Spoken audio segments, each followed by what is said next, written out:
जय श्री कृष्ण। श्रीमद् भगवद गीता अध्याय 2 श्लोक 13।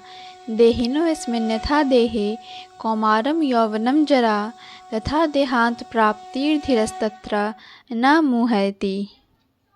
जिस प्रकार शरीरधारी आत्मा इस शरीर के बाल्यावस्था से तरुणावस्था में और फिर वृद्धावस्था में निरंतर अग्रसर होता है, उसी प्रकार मृत्यु होने पर आत्मा दूसरे शरीर में चला जाता है। धीर व्यक्ति ऐसे परिवर्तन से मोह को प्राप्त नहीं होता। अर्थात प्रत्येक जीव एक व्यष्टि आत्मा है। वह प्रति क्षण अपना शरीर बदलता रहता है, कभी बालक के रूप में, कभी युवा तथा कभी वृद्ध पुरुष के रूप में। तो भी आत्मा वही रहता है, उसमें कोई परिवर्तन नहीं होता। यह व्यष्टि आत्मा मृत्यु होने पर अंततो गत्वा एक शरीर बदलकर दूसरे शरीर में देहांतरण कर जाता है, और चूँकि अगले जन्म में इसको शरीर मिलना अवश्यंभावी है, चाहे वह शरीर आध्यात्मिक हो या भौतिक। अतः अर्जुन के लिए न तो भीष्म न ही द्रोण के लिए शोक करने का कोई कारण था, अपितु उसे प्रसन्न होना चाहिए था कि वे अपने पुराने शरीरों को बदलकर नए शरीर ग्रहण करेंगे और इस तरह वे नई शक्ति प्राप्त करेंगे। ऐसे शरीर परिवर्तन से जीवन में किए कर्म के अनुसार नाना प्रकार के सुखोपभोग या कष्टों का लेखा हो जाता है। चूँकि भीष्म व द्रोण साधु पुरुष थे, इसीलिए अगले जन्म में उन्हें आध्यात्मिक शरीर प्राप्त होंगे, नहीं तो कम से कम उन्हें स्वर्ग में भोग करने के अनुरूप शरीर तो प्राप्त होंगे ही। अतः दोनों ही दशाओं में शोक का कोई कारण नहीं था। जिस मनुष्य को व्यष्टि आत्मा, परमात्मा तथा भौतिक और आध्यात्मिक प्रकृति का पूर्ण ज्ञान होता है, वह धीर कहलाता है। ऐसा मनुष्य कभी भी शरीर परिवर्तन द्वारा ठगा नहीं जाता।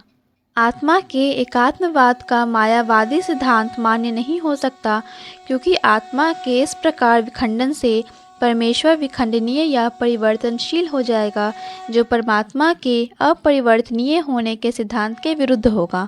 गीता में पुष्टि हुई है कि परमात्मा के खंडों का शाश्वत अस्तित्व है, जिन्हें क्षर कहा जाता है, अर्थात उनमें भौतिक प्रकृति में गिरने की प्रवृत्ति होती है। ये भिन्न अंश खंड नित्य भिन्न रहते हैं, यहाँ तक कि मुक्ति के बाद भी व्यष्टि आत्मा जैसा का तैसा भिन्न अंश बना रहता है, किंतु एक बार मुक्त होने पर वह श्री भगवान के साथ सच्चिदानंद रूप में रहता है। परमात्मा पर प्रतिबिंबवाद का सिद्धांत व्यवहित किया जा सकता है, जो प्रत्येक शरीर में विद्यमान रहता है। वह व्यष्टि जीव से भिन्न होता है। जब आकाश का प्रतिबिंब जल में पड़ता है, तो प्रतिबिंब में सूर्य, चंद्र तथा तारे सभी कुछ रहते हैं। तारों की तुलना जीवों से तथा सूर्य या चंद्र की परमेश्वर से की जा सकती है। व्यष्टि अंश आत्मा को अर्जुन के रूप में और परमात्मा को श्री भगवान के रूप में प्रदर्शित किया जाता है। जैसा कि चतुर्थ अध्याय के प्रारंभ में स्पष्ट है, वे एक ही स्तर पर नहीं होते हैं। यदि अर्जुन कृष्ण के समान स्तर पर हो और कृष्ण अर्जुन से श्रेष्ठतर न हो, तो उनमें उपदेशक तथा उपदिष्ट का संबंध अर्थहीन होगा। यदि ये दोनों माया द्वारा मोहित होते हैं, तो एक को उपदेशक तथा दूसरे को उपदिष्ट होने की कोई आवश्यकता नहीं है। ऐसा उपदेश व्यर्थ होगा, क्योंकि माया के चंगुल में रहकर कोई भी प्रामाणिक उपदेशक नहीं बन सकता।